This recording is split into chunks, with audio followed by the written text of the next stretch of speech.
Technical View Ponseling 6 April 2021 jam 11:50 waktu Indonesia bagian Barat dengan high 1.3914, low 1.3888 ya, dan area running price 1.3905. Kalau Anda menyimak dengan apa yang saya sampaikan di live streaming tadi malam, saya sempat menyebutkan terkait dengan switch strategi Anda menjadi area buy saat dia tembus area 1.3900 atau 1.3880, dan itu yang terjadi karena tadi malam dia spike dan menembus zona trendline ya, dia tembus zona trendline, tapi juga areal tertinggi adalah tercipta 1.3912. Jadi congratulations untuk Anda yang menyimak dengan detail dari live streaming. Kemudian kita akan lihat untuk potensi hari ini apakah dia akan lanjut kenaikan apa tidak. Oke, salah satu catatannya adalah terkait dengan pelemahan dolar yang terbantu oleh turun atau redanya treasury yield AS 10 tahun. Nah, of course, kalau kita lihat dari skema trendline ini, ingat bahwasanya trendline adalah penentu tren, lalu kemudian saat dia ditembus maka itu akan terjadi perubahan tren.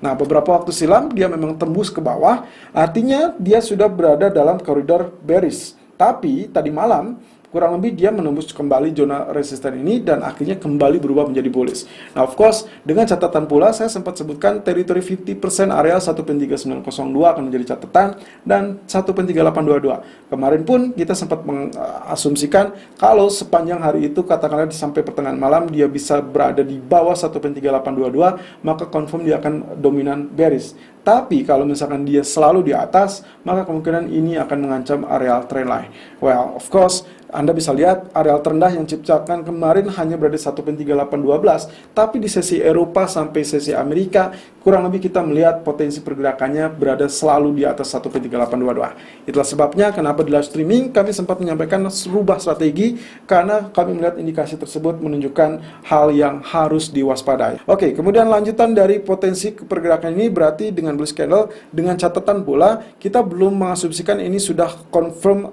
overly bullish ya, karena kalau Anda lihat dia masih belum terlalu jauh dari trendline, jadi ini masih bisa mengancam juga in case ternyata dia terjadi bearish candle kembali atau doji candle, atau mungkin saja perpaduan dua candle menjadi bearish harami atau mungkin bearish engulfing. Let's see. Sementara di grafik H4 perhitungan kemarin, skema yang kita perkirakan ini akan sama dan terulang, ternyata dia tembus. Dan ini juga hal yang akan terjadi di gold selanjutnya. Jadi Anda lihat di sini beberapa kali dia mengalami rejection, lalu kemudian dia gagal, menjauh, mendekati kembali, rejection kembali, lalu mendekati kembali, dan akhirnya dia tembus. Nah, sekarang ternyata kalau kita lihat dari sini, saya tinggal menggunakan saja teritori dari trend channel. Oke, ini adalah trend channelnya. Anda bisa gunakan ujung ke ujung, dalam artian tailnya kita perhitungkan, atau mungkin Anda bisa gunakan hanya real bodinya saja. Oke, saya asumsikan seperti ini, yang paling umum. Nah, kemudian areal ini saya abaikan dan saya gunakan teritorinya seperti ini. Ya, jadi saya menggunakan dua garis. Nah, dua garis ini akan menunjukkan teritori di mana saya bisa melakukan buy yang relatif aman. Ya, jadi saya asumsikan seperti ini. Anda bisa tarik dari ujung ini, ya, atau misalkan Anda seperti ini. Nah, di sini Anda bisa lihat, setelah dia mengalami penembusan, maka kemungkinan potensi koreksi akan berada yang paling kuat adalah 1.3865. Ya, itu artinya tadi pagi sampai 1.3888 itu sudah merupakan warning. Tapi kurang lebih warning itu adalah untuk kemungkinan potensi ini akan berhasil tembus. Lalu targetnya sampai mana?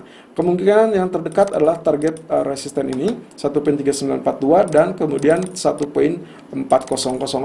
Ya, jadi artinya kemungkinan potensinya akan ada ke arah tersebut. Ekspektasinya adalah Anda bisa melakukan buy on breakout 1.3907 atau Anda bisa mengandalkan area pullback. Karena kalau misalkan kita hitung A, B, C, D, E, maka kemungkinan potensi E-nya sudah selesai dan kemudian dia akan terkoreksi sebagai ABC. Oleh karenanya untuk hari ini saya lebih prefer untuk melakukan buy on dip kisaran 1.3865 ataupun 1.3880 dengan target pertama ekspektasinya adalah 1.3915 sedikit saja, kemudian target kedua adalah 1.3965. Stop loss saya asumsikan atau antisipasi di teritori 1.3820. Selalu gunakan stop loss dan risk management sesuai dengan equity dan strategi trading Anda. Irfan untuk Agrodana. Technical view Euro USD 6 April 2021 11.55 waktu Indonesia bagian Barat, high 1.1820 dan low 1.1798. Sudah saatnya kah kita sebutkan welcome to bullish area? Let's see. Sampai saat ini saya tidak berani menyimpulkan untuk hal tersebut, walaupun pada kenyataannya dia berhasil kembali naik di atas 1.1800.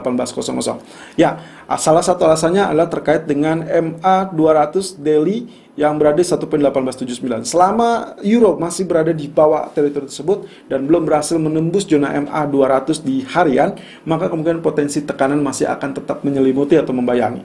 Oke, kita juga akan mengawasi teritori 1.1834. Ini adalah teritori resisten yang juga sebelumnya sempat menjadi areal historical price yang cukup baik, yaitu 1.1834, dan kita berharap potensi kenaikan masih bisa akan ada.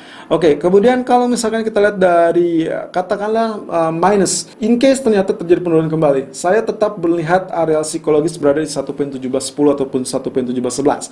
Artinya, kalau misalkan penurunan sampai teritori 1.1750, jadi kemungkinan itu akan menjadi sinyal peringatan, tapi yang akan sangat menentukan adalah teritori ini.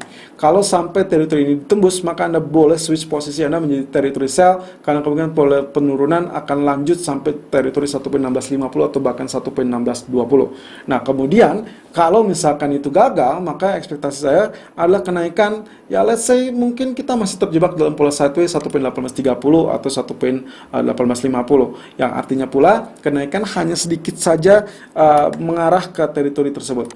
Nah, sementara di grafik H4 inverse head and shoulder yang kemarin kita gambarkan itu sudah confirm terjadi. Jadi kemudian areal triangle yang sebelumnya kita gambarkan sebagai target itu sudah selesai.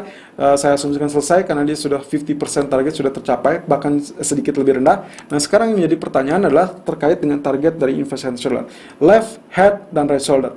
Neckline sudah tembus, kemarin sudah kita sampaikan 1.1785, Anda bisa follow buy, itu juga saya sampaikan di live streaming, atau Anda bisa lakukan buy on dip seperti yang disajikan di pagi hari, dan itu persis dengan teritori yang kemarin tercipta sampai 1.1745. Congratulations untuk Anda yang memperhatikan secara detail. Lalu kemudian untuk hari ini, ekspektasi saya adalah dia ada pullback terlebih dulu, dan itu rasanya sudah terjadi ya, sudah tercipta sampai 1.1798. Saya mengambil teritori ini. Ini adalah tertinggi 1.1799, atau Anda bisa gambarkan teritorinya kurang lebih di teritori 1.1805 sampai 1.1780 ya. Di teritori ini adalah pullback yang sehat, kemudian nantinya dia akan kembali mengalami kenaikan, lanjutkan 50% targetnya 1.1831 dan juga target utama 1.1879 atau 1.1873. Nah, jadi kalau misalkan itu yang terjadi, maka kita masih tetap mengandalkan teritori dari inverse head and shoulder. So, buy on dip 1.1790 ataupun 1.1810 dengan target pertama adalah 1.1835 dan target kedua adalah 1.1880. Stop loss antisipasi 1.1745. Selalu gunakan stop loss dan risk management sesuai dengan equity dan strategi trading Anda. Irfan untuk Agrodana.